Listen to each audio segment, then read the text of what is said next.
عزیزای خدا حکایت میکنن، میگن یک جوانی مغرور بود، دارنده بای بچه. ولی اکثر دارنده های ما هستند در راه فحشا و بد. کم دارنده است که یعنی پاکیزه و خدا ترس و تقوا باشه.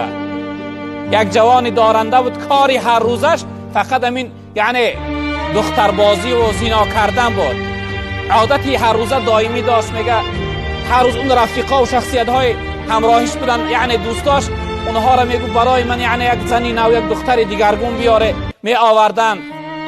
روزی میگه این جوان گفت که بسوی اون دوستایی که یعنی می آوردن براش دخترها را، گفت این دخترهای شهر، یعنی این دخترهای روسی بگن سوریمین دیل من زدن.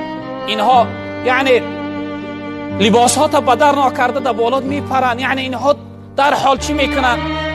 من میخواهم که یک دختر دیهاتی، یک دختر قشلاقی قطعی یعنی با یعنی این کار بد زنا را انجام بدیم. برای من از یگان قشلاق بروی یگان دختر قشلاقی بیارین، تا اینکه اونها کم ایمان دارند، کم شرم و حیا دارند و اونها با یعنی این کار دیگرگون است.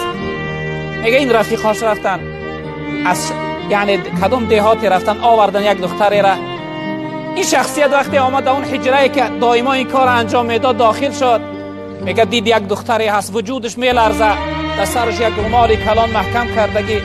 بعد از آن آمد میگه از قفا در آغوش گرفت این دختره و اون مهربانی کرد. وقتی این جانب تاو داد، وقتی رومالش از سرش بیرون کرد، دید که خواهر خودش است. دید که خواهر خودش است. بعد از اون میگه در حال قفا رفت، قفا گرفت خوچه. گفت تو کجا آمده؟ گفت نمیدانم کجا آمده، من در راه میرفتم، دو جوانی با من صحبت کردن، دیدی من نیافتن، برای من پول وعده کردن، گفتن یک رفیقی داریم بیا برو با او تو برو از پول زیاد میدم. من راضی شدم. پیغمبر بزرگوار گفتن کسی که زنا کرد حتما با اهل او زنا کرده میشه.